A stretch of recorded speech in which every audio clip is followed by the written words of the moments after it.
Vamos agora, então, à conferência do professor Raul Antelo. Uma reiterada alegria, isso não é uma reiterada alegria de fato. O Raul foi apresentado aqui desde ontem de manhã às 10h30 até hoje às 18h30, né? E está apresentadíssimo, me parece, a todos. As pessoas, imagino que quem está aqui hoje esteve em algum momento antes e, de certo modo, foi apresentado. Começamos com uma consideração de fato de apresentação ontem, às 10h30 da manhã. E aí eu agradeço, né, meu nome, da Maria Lúcia e de todos que ajudaram muito, textualmente, assim, desde o começo. Então, a primeira mesa ontem, pela manhã, com...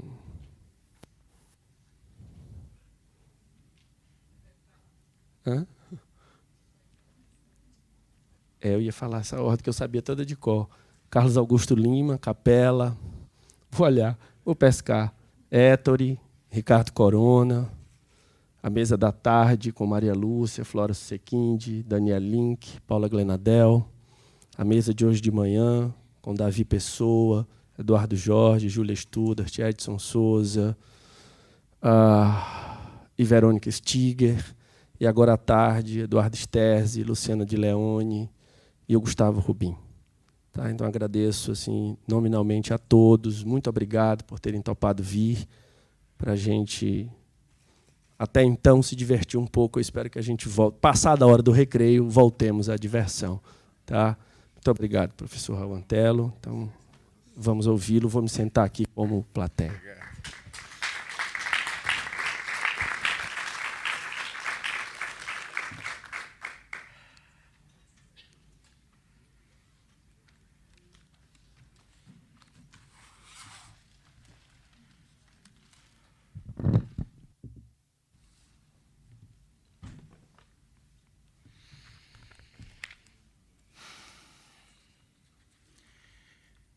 Como falar?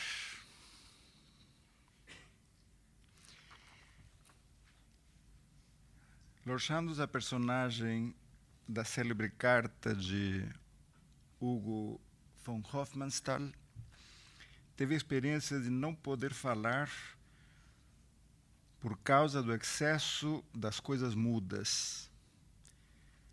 Na medida em que cada objeto pode, a qualquer momento, assumir um caráter tão sublime e comovente que as palavras parecem pobres demais para exprimir o que quer que seja, e isto porque até mesmo a imagem precisa de um objeto ausente. Imagem essa que pode ser preenchida até o limite, até o impossível, em função desse jeito silencioso de patos de outro mundo que repentinamente nela irrompe. Prefiro pensar que esta reunião não celebra o que fiz, mas o que me recusei a fazer. O caminho que deliberadamente não quis percorrer de novo, mais uma vez. Mas mesmo assim, como agradecer? Deveria, antes de mais nada, agradecer a contingência. É o acaso que regula muitas das conexões aqui abrigadas. É o acaso que faz com que o colóquio coincida com o aniversário de Drummond. Foi em um exemplar da Antologia Poética da editora do autor, lido aos 15 anos, em Buenos Aires, que tudo começou. Muitos anos depois, o poeta assinaria o volume Longamente Manipulado. A Raul Antelo deixo neste velho livro meu abraço cordial. Abraço que deveria estender-me ao contragosto a Miguel Canet. Seu romance memorialista Juvenília, a ficção da hegemonia liberal tão bem analisada por Josefina Ludmer, foi o primeiro romance que li aos 12 anos com lápis e tesoura, decorando dele frases inteiras, não por gosto, mas por precisão. Porém, mais à vontade do que com Canet, me sentiria anos depois com seu amigo de adolescência, um íntimo colega em vários destinos diplomáticos, Caracas, Bogotá, Martim Garcia Meru. Com efeito, em 1900, Garcia Meru, escritor extremamente apreciado por Dom Pedro II, escrevia uma das mais ambiciosas histórias literárias do país, El Brasil Intelectual. Avantajadas 500 páginas, onde, entre outras coisas, apropriava-se da categoria de obnubilação, forjada por Araripe Júnior, e dizia, por exemplo, que além da obnubilação, Manuel, la influencia de nuevas gentes, la facilidad del contacto con los pueblos del viejo mundo, las corrientes inmigratorias que se difunden en todos los ámbitos del país y que luchan sin tregua por el sometimiento de la naturaleza, son otras tantas causas que en el Brasil concurren para que la acción del medio se debilite en detrimento de la originalidad individual. Consecuencia de estos hechos es el espíritu de imitación que estraga la cultura intelectual de aquella nación como la de la República del Norte. Garcia Meru tomava como guia para esse diagnóstico brasileiro a um discípulo de Brunetière, alguém que, partindo da premissa de que le cosmopolitisme est devenu l'un des traits de tout esprit puissant à la fin do XIXe siècle, pautava-se pela máxima de um entre-lugar crítico. Rester soi-même et pourtant s'unir aux autres. Permanecer ele mesmo e, consequentemente, unir-se aos outros. Apoiado, então, nas ideias desse esquecido hoje Joseph Texte, figura cuja imagem paródica retornaria com Paul Valéry, como um monstro, um hipógrifo, uma quimera, Monsieur Texte, dizia então Garcia Meru: como las especies animales, dice Joseph Texte, las razas no son inmutables e impenetrables, sino por el contrario, como esas especies mismas, ellas se cruzan y se transforman por medios de cruzamientos. Hace 8 o 10 siglos que se efectúa de un extremo de Europa a otro, un comercio y un cambio de ideas, y que la Alemania vive del pensamiento francés, la Inglaterra del pensamiento alemán, la España del pensamiento italiano, y cada una de esas naciones sucesivamente del pensamiento de todas las otras. El estudio de un ser viviente se compone en gran parte del estudio de las relaciones que lo unen a los seres vecinos. Del mismo modo, no hay literatura cuya historia se encierre en los límites de su país de origen. Desse modo, a questão central para o crítico Garcia Meru, como para seu contemporâneo Joaquim Nabuco, não era tanto a origem, o umbigo, Mas o começo, o falo ereto, e em função desse argumento pró-miscigenação, García Meru ponderava: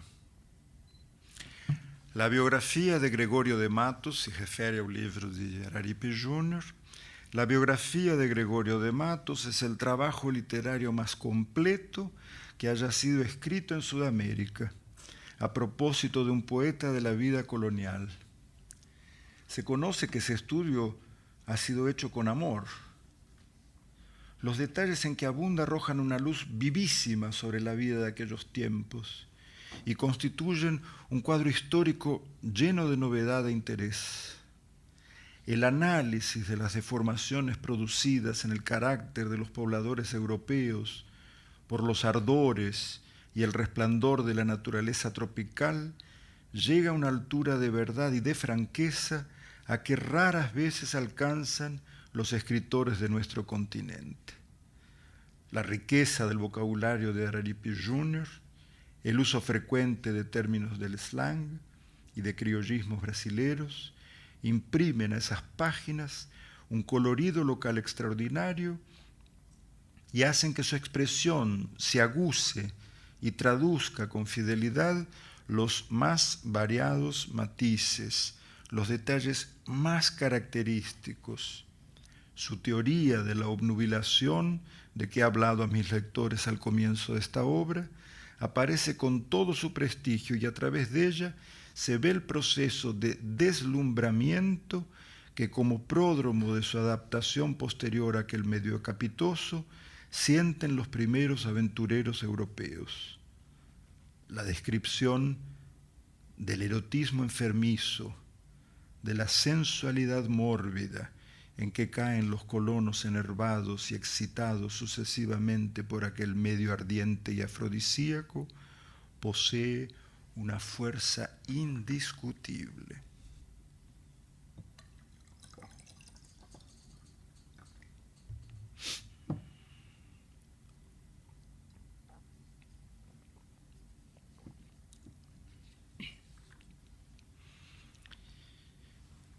Lembro que boa parte desse erotismo doentio e dessa sensualidade mórbida ou afrodisíaca me chegava na mesma época, 15, 16 anos, nas aulas de dicção. As aulas de dicção para as quais o professor Abílio Bassetes utilizava as aliterações de Violões que Choram, um soneto de Cruz e Souza. Vocês devem lembrar. Vozes veladas, veludosas vozes, volúpias dos violões, vozes veladas vagam nos velhos vórtices velozes dos ventos, vivas, vãs, vulcanizadas. Mas ao tentar reconstruir uma trajetória e responder, até ou principalmente para mim mesmo, por que estamos aqui hoje, eu devo dizer que, mais do que a origem, busco a obnubilada cena da procura de um absoluto contingente. E essa busca não está nunca atrás, senão sempre na frente. De fato, houve nesta última década muitos momentos que parecem retomar, reencarnar outros tantos espectros do que foi para mim a cena inicial de ruptura, a estasis, ou guerra civil que me levou a deixar a cidade natal e me instalar em São Paulo. Mas essa aventura nada tem de individual. A guerra civil, sem nunca coincidir nem com o espaço público, nem com o doméstico, constitui um entrelugar indiferente e equidistante entre o espaço impolítico do clã e o espaço político da arena pública. Transgredindo esse limiar, o doméstico politiza-se inversamente a polis, por assim dizer, se economiza, se rege pela oikonomia, reduzida a uma mera aplicação de técnicas. A guerra civil seria, assim, o ambivalente entrelugar de politização e despolitização dos sujeitos. Um lugar através do qual o íntimo excede no público e este último introjeta-se como for o íntimo. Isto posto, é óbvio que uma situação como essa acarretou enormes consequências. As noções tradicionais de cidadania, de representação, de arte ou de política vão por água abaixo. E, nesse sentido, o filósofo George Agamben, cujo trabalho há anos muito me inspira, colaborou a esclarecer o problema teórico através do conceito de arqueologia. Com efeito, num texto já de 2004, 10 anos atrás, Arqueologia de uma Arqueologia, Agamben nos dizia que o objetivo da arqueologia filosófica é uma arché, que, mesmo sem constituir um princípio transcendental, só pode adquirir uma consciência empírica de cunho negativo como ruinologia. Rovinologia, dizia ele. E a observação nos obriga a considerar que o nosso próprio objeto de trabalho, o texto literário, não passa, portanto, de um ato inscrito. Outro autor italiano, Maurizio Ferraris, argumenta também em Documentalidade porque é necessário deixar vestígios, que é ainda possível traçar uma epistemologia pensada como retomada da filosofia do espírito, porém agora cifrada em chave material apenas como ciência da letra, uma instância da letra, como diria Jean-Luc Nancy. E isto em função da relevância concedida às inscrições, às signaturas, na construção de realidades sociais. Não é fortuito que a primeira vez em que Giorgio Agamben utiliza esse termo, signatura, em categorias italianas, 96, se refira à marginalia de Elsa Morante num exemplar da Ética de Spinoza.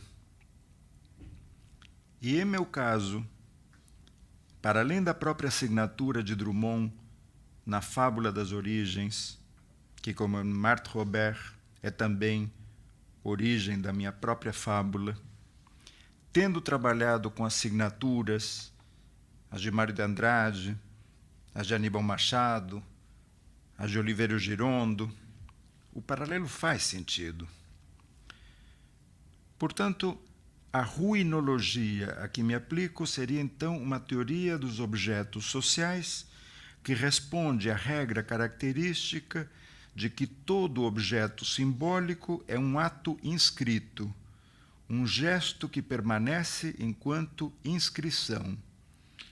Ou seja, que os objetos sociais são mera decorrência de atos sociais que pressupõem, ao menos, duas pessoas, mas fundamentalmente um registro, uma inscrição, um rastro.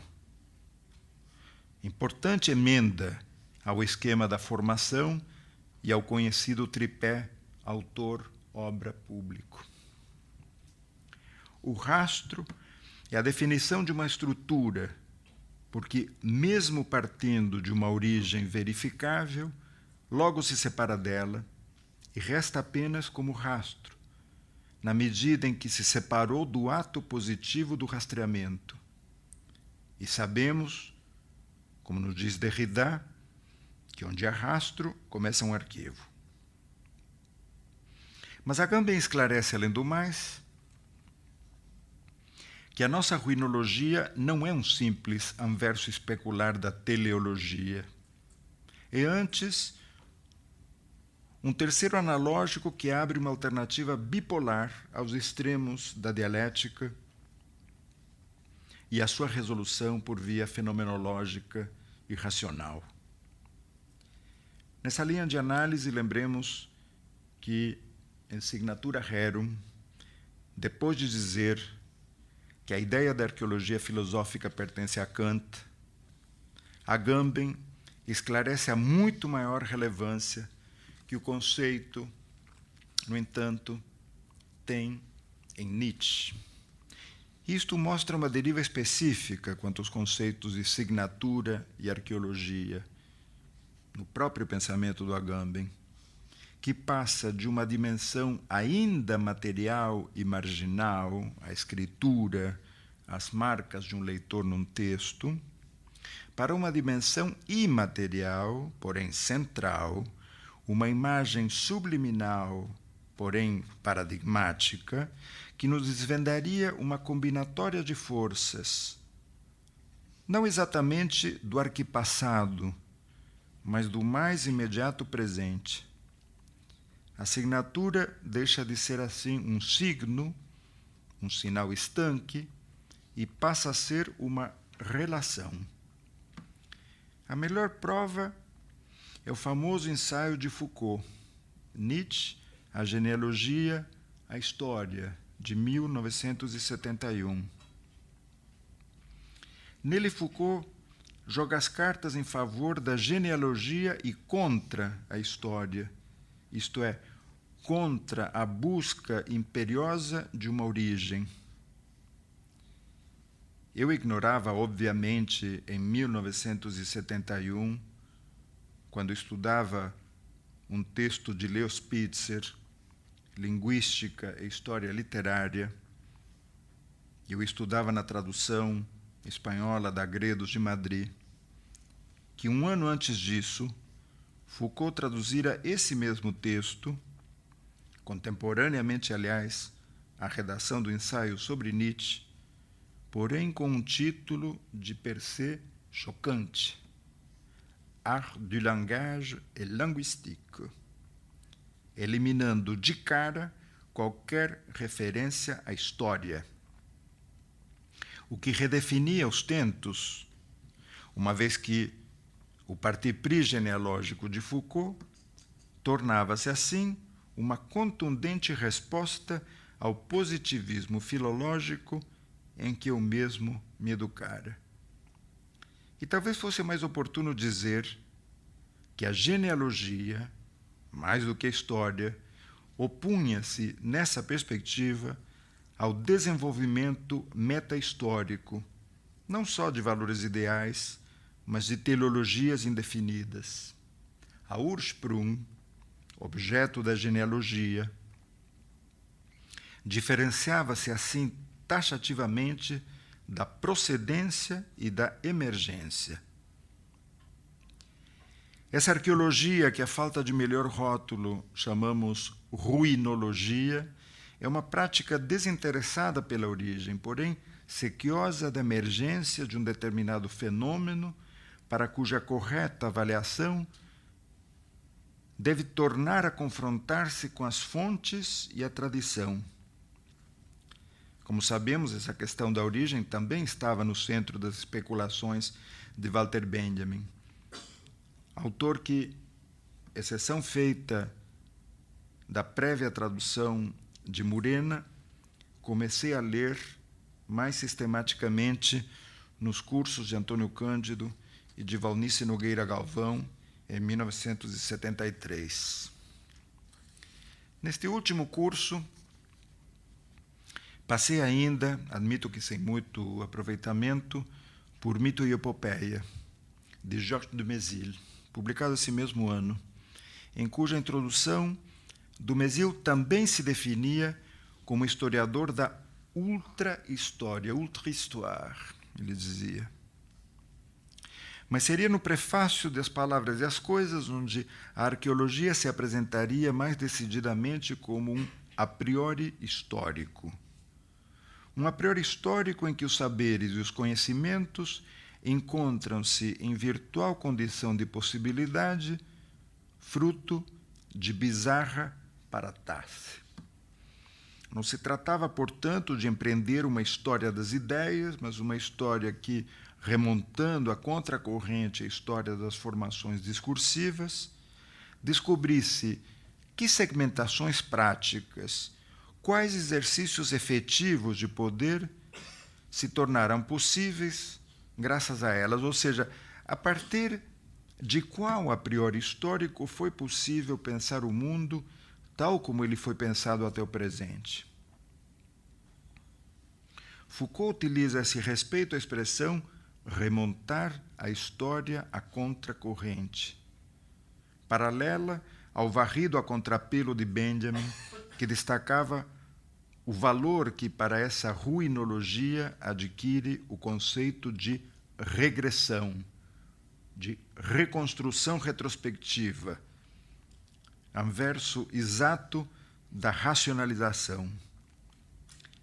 Há aqui uma evidente conexão com a psicanálise, cujo trabalho muito me auxiliou na época das teses, e para a qual o não passado que ainda age apresenta-se agora sob a forma do sintoma, ao passo que na arqueologia troca-se a busca da origem pela captação da emergência. Considere-se, além do mais, que nessa mesma época, coerente com o sentimento de downcast eyes, que se verificava na filosofia francesa, Jacques Lacan, ao reorientar sua clínica em direção ao sintoma, reivindicará o ruinólogo como um aturdito, alguém capaz de ouvir o que se diz e que permanece esquecido atrás do que foi dito naquilo que se ouve. Se a ontologia que servia de base à filologia historicista em que me iniciei sustentava-se na convicção, além de simplista dualista, de que o ser é e o não ser não é, a logologia das ruínas discursivas para a qual me dirigia baseava-se, pelo contrário, na noção de que o ser é um efeito de discurso e que, para determinar o sentido de um enunciado, é preciso inverter a operação, não mais percorrendo o caminho do ser ao dizer, mas contrário senso, indo do dizer ao ser. O mote era aquilo que o próprio Oswald de Andrade estipulava no prefácio descartado, abandonado, de Serafim Ponte Grande. A gente escreve o que ouve, nunca o que ouve.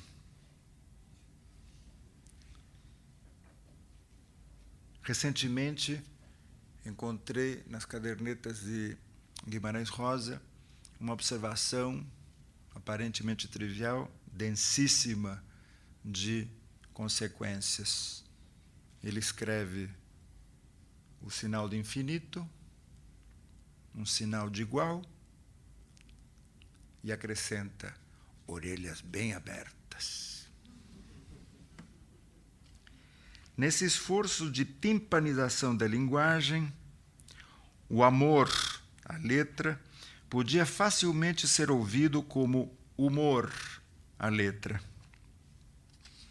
A arqueologia ruinológica, funcionando, pois, como autêntica filologia cratiliana, vinha assim coincidir com a psicanálise lacaniana em 3 questões fundamentais.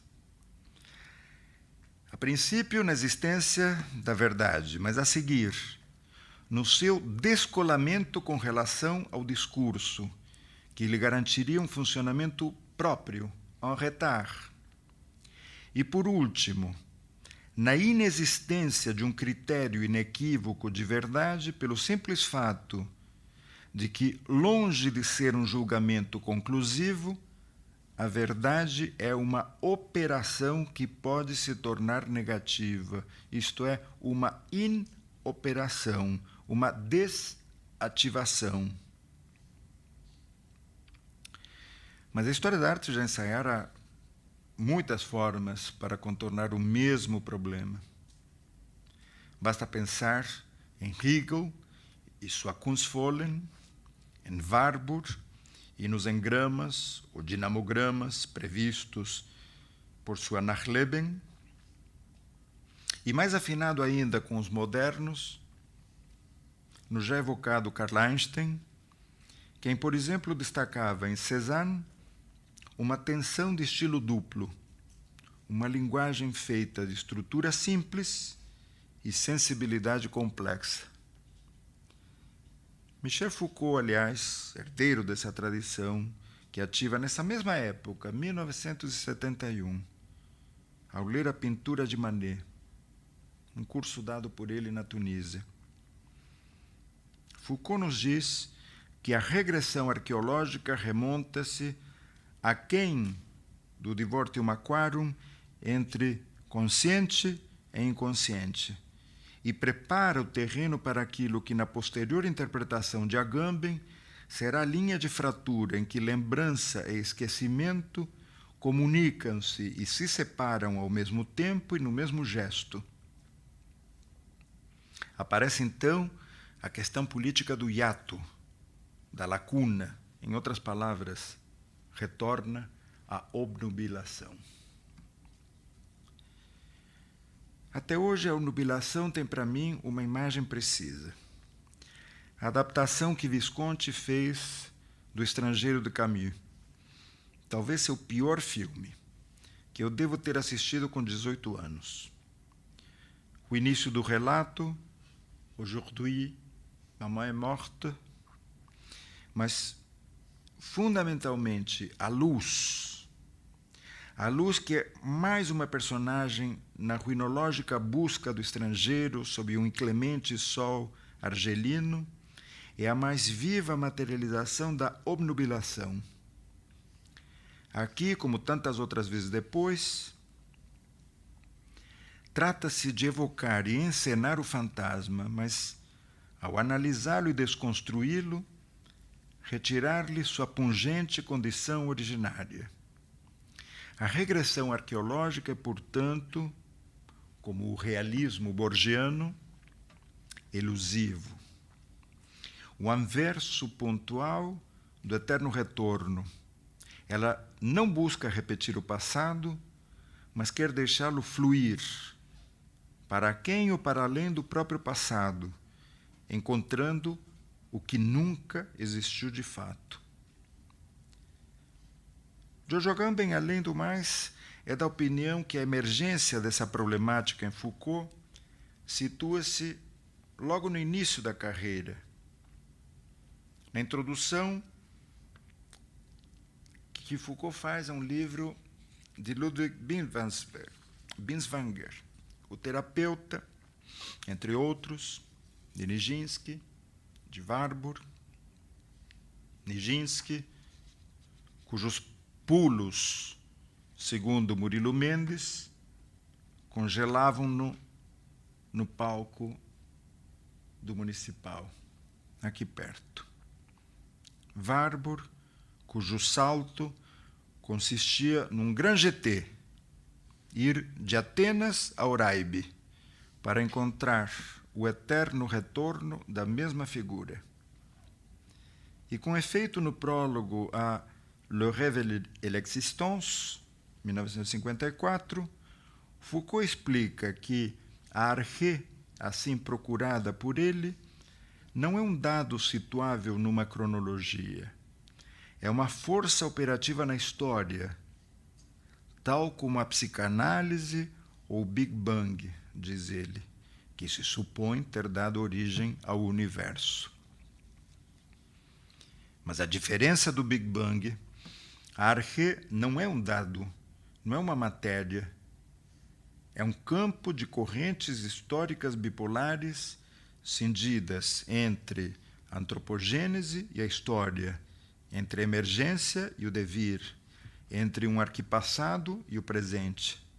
Essa, de fato, é, por sua vez, a matriz do pensamento da máquina teológico-política de Agamben, máquina que, ao praticar a exceção, separa a vida nua do poder, a anarquia da lei, a multidão do povo.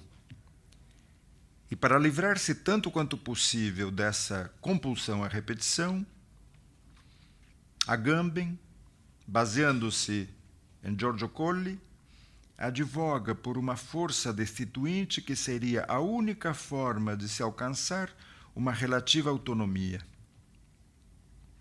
Essa força marca, portanto, a não coincidência, o falho entre um uso normativo e jurídico do discurso, o que ele chama de potestas, e um uso anômico, extrajurídico do discurso, a auctoritas.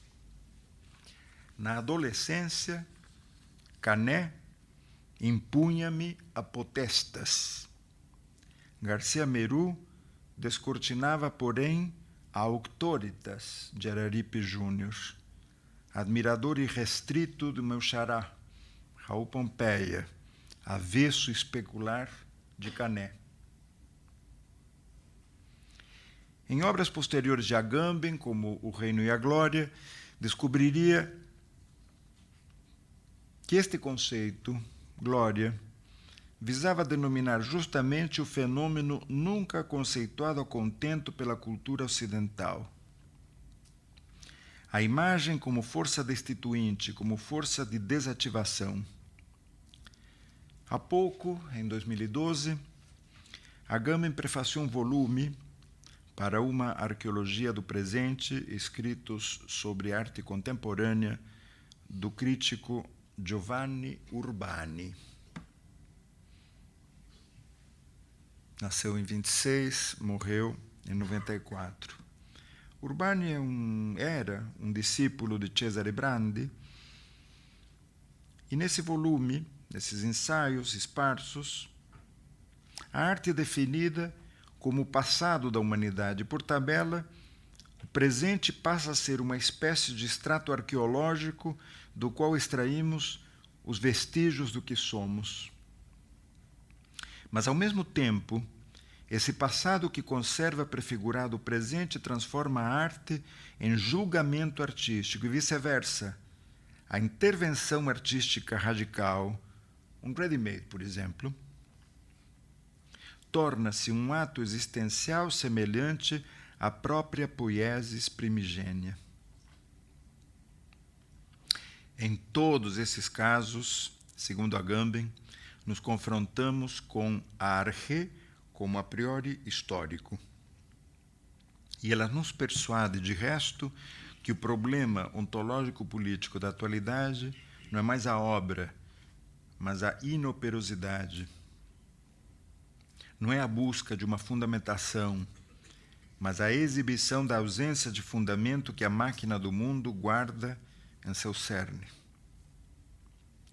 O primeiro livro de Agamben, O Homem Sem Conteúdo, é dedicado precisamente ao arqueólogo Urbani, que bem poderia ilustrar esse homem contemporâneo, sem conteúdo, esvaziado, disponível, tão artista crítico quanto consciência medusina e petrificada, conforme a hipótese de Mercedes Rovitusso. Toni Negri vai além. Negri chega a afirmar até que essa arqueologia ontológica proposta por Agamben é um esforço por liberar o pensamento da operatividade e do mando, ou, em outras palavras, por pensar uma ética e uma política para além dos conceitos de dever e vontade. Mas essa questão da lacuna, do não todo, que seria indispensável para qualquer conhecimento, nos coloca em cheio no mundo da técnica, no mundo da imagem, porque se toda imagem é uma dialética suspensa, o tempo passa a ser atravessado pelo espaço, tal como na evocação do eterno em Proust ou no memorialismo boitempo de Drummond. Sabemos que os gregos reservavam para o conceito de imagem dois termos, eidolon e eikon. Eidolon era a imagem de um sonho, a aparição de um deus, de um fantasma ancestral. Não interessa no eidolon o que a imagem faz, aquilo de que ela é capaz, mas aquilo que ela é. Mas quando a língua grega cunha o termo eikon, que é mais ou menos na mesma época em que começa a circular o conceito de mimesis, o novo significante eikon logo desvalorizou o eidolon, que a partir de então adotou uma significação meramente negativa, como cópia, como imitação inerte, enquanto eikon passou a exigir definições ontológicas relevantes. Por exemplo, a distinção filosófica entre aparência e essência, que se tornava assim necessária para as próprias imagens existirem. Já no caso da imago, a imagem por ausência ou esvaziamento, o corpo e o meio estão uniformemente implicados nela, na medida em que é no lugar do corpo ausente do morto que se instalam as imagens. Mas elas permaneceriam como simples recurso artificial, ao virem ocupar o lugar vago do defunto, ora chamado de imago, ora de caput mortum, por Michel Leiris, ora de objeto A, por Jacques Lacan. O corpo perdido é efetivamente substituído pelo corpo virtual da imagem, e nesse ponto atingimos, enfim, o paradoxo etimológico da imagem.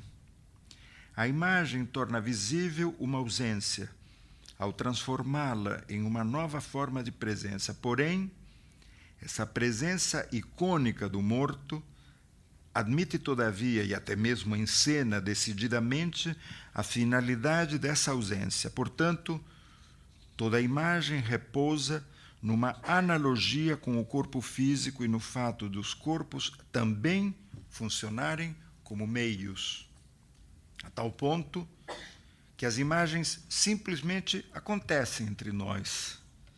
Elas são, a rigor, o único acontecimento.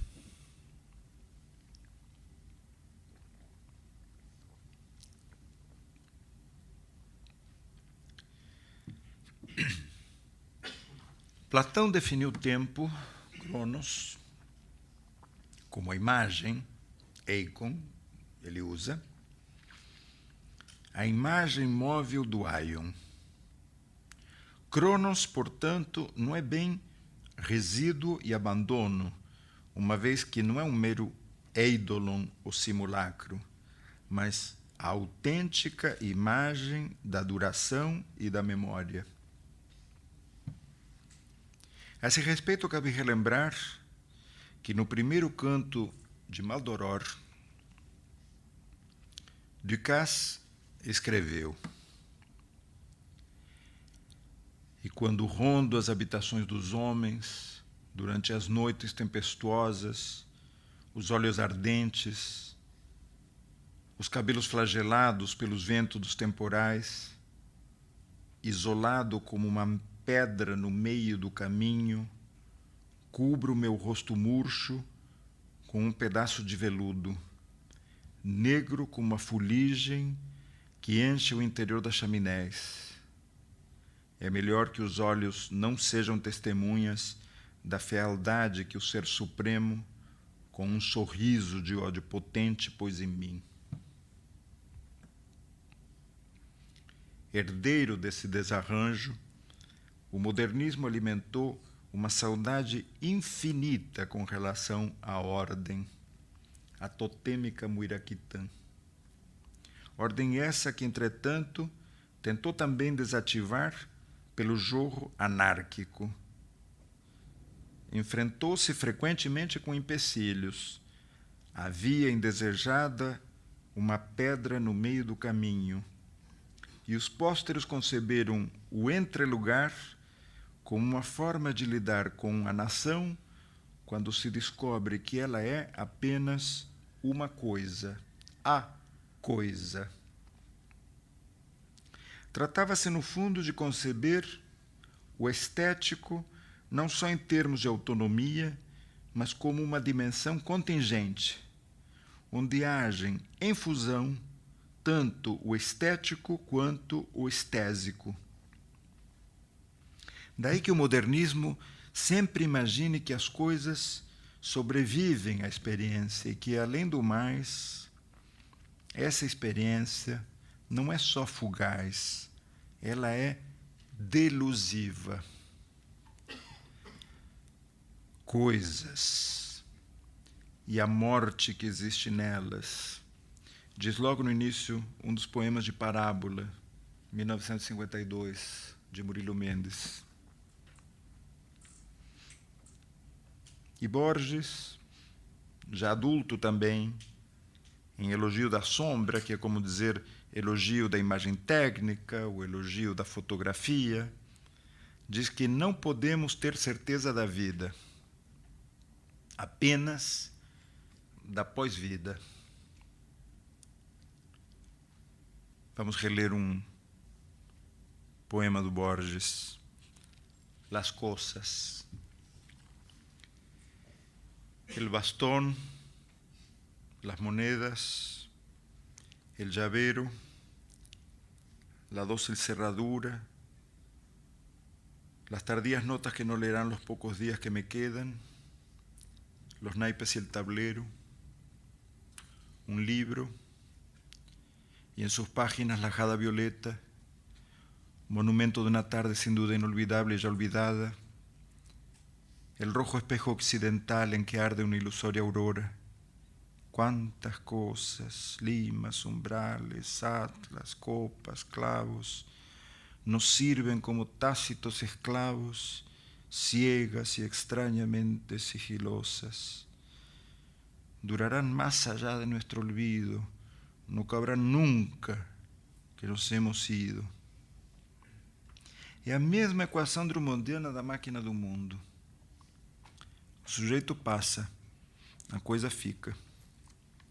A nação é essa coisa que, enquanto enigma, permanece incólume.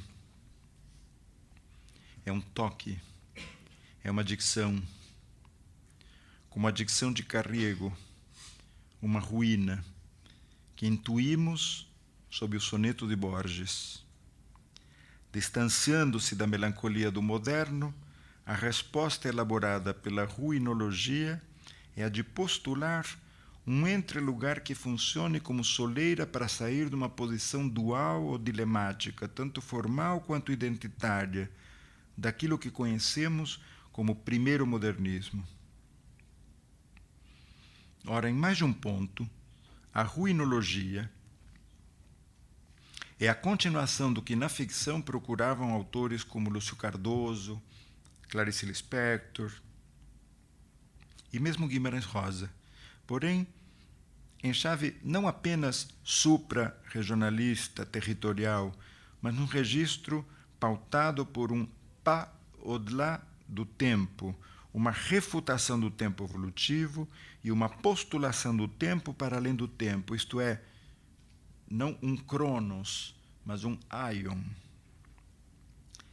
É justamente na eterna hesitação entre análise genética ou estrutural, entre explicação ou compreensão, entre semiótico e semântico, que Foucault aborda a existência paracrítica de duas espécies de modelos, o dos conceitos vindos de outro domínio do conhecimento e que, desprovidos de eficácia operatória, desempenham tão somente um papel de imagem, por exemplo, as metáforas organicistas no cosmopolitismo de Joseph Texte, e, junto a eles, os modelos constituintes tomados de empréstimo da biologia, da economia, do estudo da linguagem, como os de Araripe Júnior, os de Garcia Meru, que não são simples técnicas de formalização, são autênticos fatores ativos para a criação de objetos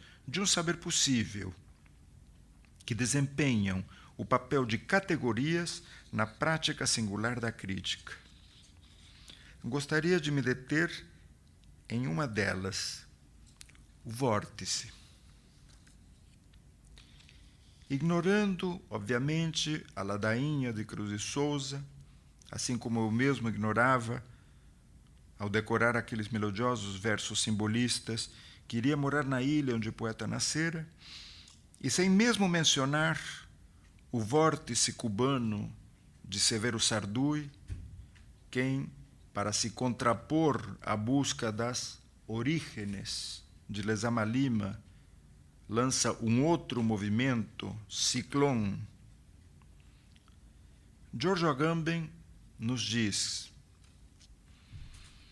que o vórtice tem a sua própria rítmica, que foi comparada ao movimento dos planetas em volta do Sol. O seu interior se movimenta a uma velocidade maior que a sua margem externa, assim como os planetas giram mais ou menos velozes segundo a sua distância do Sol. Na sua rotação em espiral, ele se afasta para o baixo para depois reaparecer no alto, numa sorte de íntima pulsação. Em outras palavras, se deixa cair no vórtice um objeto, por exemplo, um pedaço de madeira em forma de faca, ele manterá na sua constante rotação a mesma direção, indicando um ponto que é, por assim dizer, o norte do vórtice.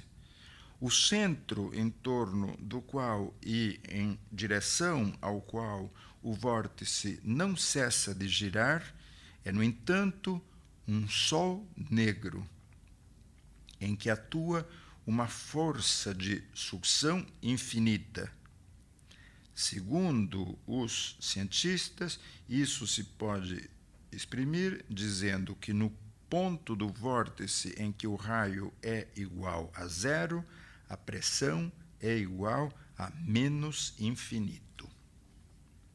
Reflita-se sobre o especial estatuto de singularidade que define o vórtice. Ele é uma forma que se separa do fluxo da água da que fazia e faz ainda, de algum modo, parte, uma região autônoma e fechada em si mesma, que obedece a leis que lhe são próprias, e, no entanto, ele é extremamente vinculado ao todo em que está imersa, feita dessa mesma matéria que continuamente se troca, se intercâmbia com a massa líquida que a circunda. É um ser a si, e, no entanto, não há uma gota que lhe pertença com propriedade a si mesmo. A sua identidade é absolutamente imaterial. E para ilustrar o funcionamento do vórtice, Agamben usa o significante legno, que provém do lignum, latino, a madeira. E ainda por cima, essa madeira é um utensílio, uma pequena faca, el cuchillito. El cuchillito que funciona como tessera num conto célebre de Borges, El Cautivo. Alguém que foi sequestrado pela invasão dos índios, criado numa outra cultura e que um dia volta à cidadezinha originária, entra correndo numa casa, vai até o final, enfia a mão na lareira e descobre escondido atrás da lareira el cuchillito. Reparemos que aquilo que os romanos chamavam de lignum era para os gregos ilé, que significa, como wood em inglês, tanto a matéria quanto o local. essa ideia que apreciei em Os Sertões, num exemplar que ganhei ao me formar, em 1972, mas que logo reencontraria, um ano depois, nessa particular Ileia metafísica do Grande Sertão Veredas, onde também girava o redemoinho no meio do caminho, imagem que a ruinologia ora detecta em uma assinatura esparsa do Rosa. Rosa vê o redemoinho na Alemanha, em 1940, ao encontrar os animais do zoológico de Hamburgo, mortos pelos bombardeios, sem conseguirem sair de suas gaiolas. Mas voltando ao pau, os latinos ainda tinham uma outra palavra para madeira, porém para madeira superficial, a casca da árvore, liber, algo não material, palavra da qual ganhamos a nossa livro, a vertiginosa máquina imaterial de Mallarmé. Ora, o mesmo Agamben que nos alerta que a inteligência de um fenômeno ganha se não se lhe separa a origem em um ponto remoto do tempo. A arché, a origem vertiginosa que a pesquisa arqueológica busca encontrar, é um a priori histórico que permanece imanente ao devir e continua a agir nele. E até mesmo ao longo da nossa vida, o vórtice da origem permanece até o fim presente, acompanha a cada instante silenciosamente a nossa existência. Às vezes se torna mais próximo, outras vezes se afasta, a tal ponto que não conseguimos mais percebê-lo. A fonte... Perdão, não conseguimos perceber a fonte submersa. Porém, nos momentos decisivos, nos agarramos a ele e então, de repente, percebemos não sermos outra coisa a não ser um fragmento do início que continua a girar naquele vórtice do qual provém a nossa vida.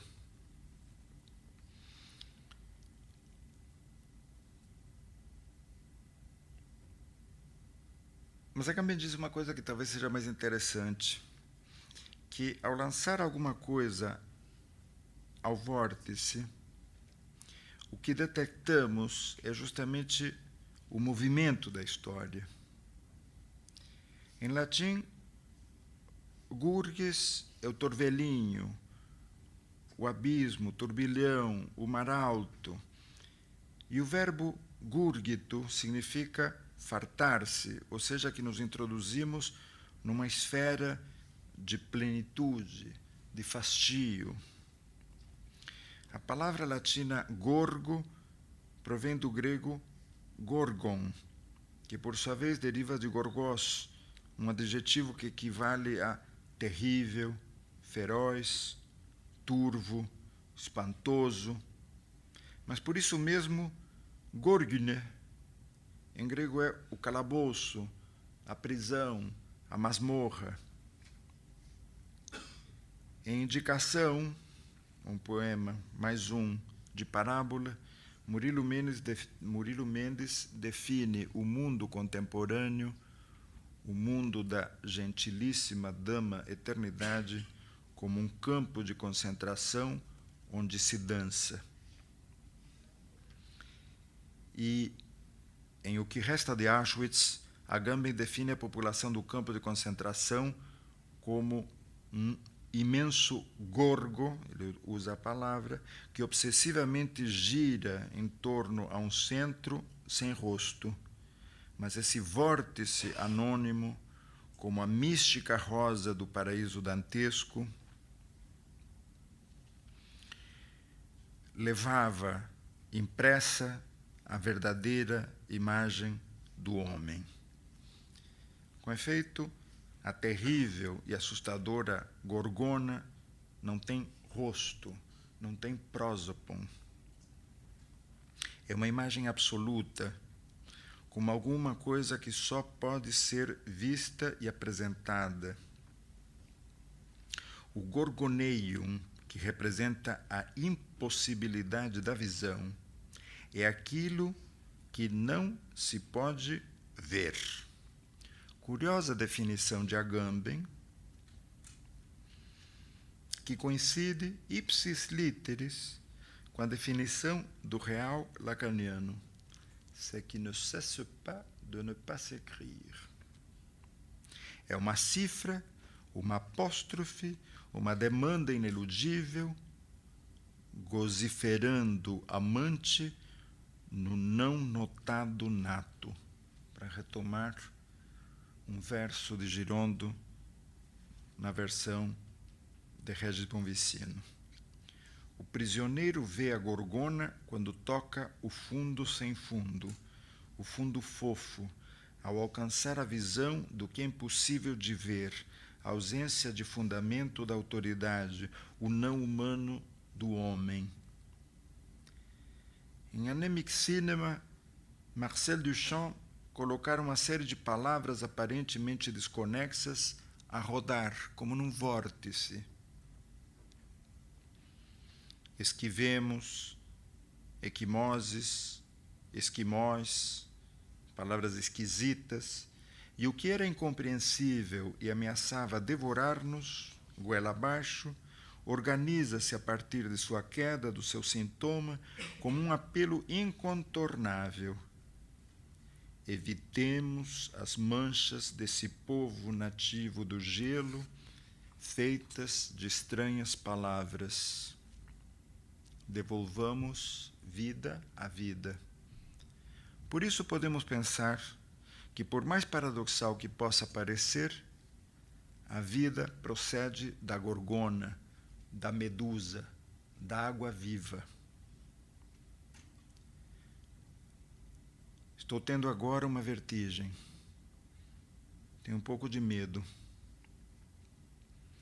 Aqui me levará a minha liberdade. O que é isto que estou descrevendo? Isso me deixa solitária, mas vou e rezo e minha liberdade é regida pela ordem. Já estou sem medo. O que me guia é apenas um senso de descoberta, atrás do pensamento. Mas Agamben, sem por isso cair numa fenomenologia da percepção à maneira de Bachelard, sustenta, enfim, nesse ensaio mais recente, que há dois modos extremos de fluidez. Vamos lá. Os dois estados extremos dos líquidos do ser são a gota e o vórtice. A gota é o ponto em que o líquido se separa de si. Vai em êxtase. A água caindo se separa ao extremo em gotas. É tudo que eu diga.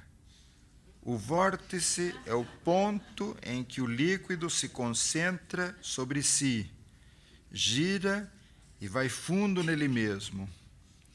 Existem seres gotas e seres vórtices, criaturas que com cada força procuram separar-se em um fora e outras que obstinadamente se voltam a si mesmas. Si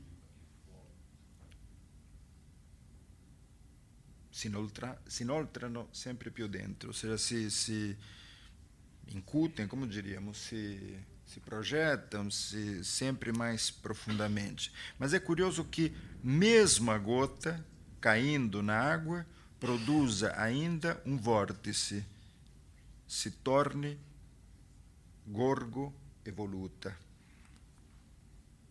Ou seja, vórtice e onda, né? Curva. Clarice Lispector compôs a paixão segundo GH conforme a lógica do vórtice. quando entramos no texto, ele já está girando. Ele começa a girar nas reticências, essas signaturas que Elsa Morante disseminou na Ética de Spinoza. E cada frase com que se abandona um fragmento é retomada no início do próximo bloco. Mas já não é mais a mesma frase. A origem abandona-se atrás do pensamento, e o que conta agora é o começo, o passo, a dança. É para lá que eu vou. São as mesmas volutas, aliás, com que Walter Benjamin imaginou um atlas portátil para decifrar a modernidade, o livro das passagens. E esse livro, que não é Ilé, não é matéria, mas é pura vertigem cercando a gorgona, conforma a infinita operação da linguagem. Os nomes, diz Agamben, última citação, e cada nome é um nome próprio ou um nome divino, são vórtices no devir histórico das línguas, redemoinhos em que a tensão semântica e comunicativa da linguagem se engasga em si própria até se transformar em zero. No nome, não dizemos mais ou não dizemos ainda nada, apenas chamamos. No vórtice da nominação, o signo linguístico girando e caindo em si mesmo, se intensifica e exaspera até o extremo, para depois deixar-se engolir no ponto de pressão infinita em que comparece como signo para reaparecer de outro lado como puro nome. E o poeta é aquele que se afunda, se atira, se lança nesse vórtice em que tudo se transforma, vem a ser, para ele, nome. Ele deve retomar uma a uma as palavras significativas do fluxo do discurso e jogá-las no abismo, no vórtice, para reencontrá-las no vulgar ilustre do poema como nomes. Estes, são alguma coisa que alcançamos, se as alcançarmos, apenas no fim dessa descida no vórtice da origem. O mundo não acabou, pois que entre as ruínas outros homens surgem. Proclamava eufórica a carta a Stalingrado de Drummond. De tal sorte que a origem, enquanto assume essa sua ruína, o abandono, insiste e persiste na pergunta pelo originário.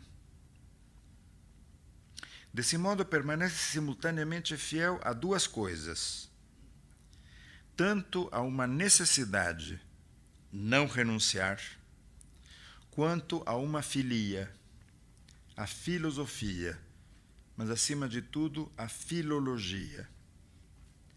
A ruinologia seria, assim, um saber das signaturas, e como estas, segundo Agamben, são um signo no signo, caberia à ruinologia, enfim, captar no objeto aquilo que, a partir do signo, vai além dele mesmo, seu excesso, o excedente, a exceção.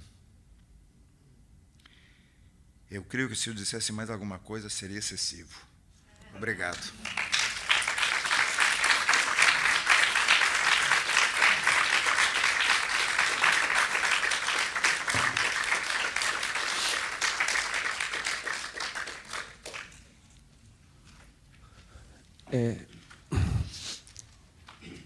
Acho que, diante da última frase do Raul,